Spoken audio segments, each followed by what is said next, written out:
দুরূদ শরীফের সবথেকে বড় একটি ফজিলত আজকে আপনাদেরকে বলতে চাই।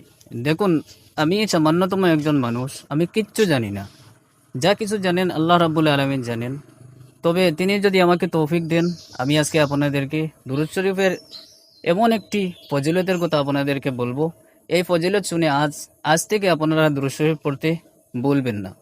সম্মানিত দর্শক, নবী করিম সাল্লাল্লাহু আলাইহি ওয়াসাল্লাম বলেছেন, যদি আমার কোনো উম্মত তার জীবনের অংশটা দুরূদ শরীফ বানিয়ে নেয়, তাহলে তার আল্লাহ পাকের কাছে কিছু চাইতেও হবে না। এমনকি তার টাকা পয়সার অভাব কিংবা তো তার শারীরিক সমস্যা, যে কোনো সমস্যা হোক, দুনিয়া ও আখিরাতের কল্যাণ, জান্নাতে প্রবেশ করা, সব কিছু তার জন্য এই দুরূদ শরীফেই রয়েছে। তাই একবার ভেবে নিন, দুনিয়া ও আখিরাতের সব কিছু যে দুরূদ শরীফের ভিতরে রয়েছে। তাই আজ থেকে এই দুরূদ শরীফ আসুন আমরা বেশি বেশি পাঠ করি, আর আল্লাহ পাক যেন আমাদের দুরূদ শরীফ পাঠ করাকে কবুল করেন, আমিন। তাই আজকে থেকে দুরূদ শরীফ পড়বেন তো অবশ্যই কমেন্টে আমিন লিখে যাবেন।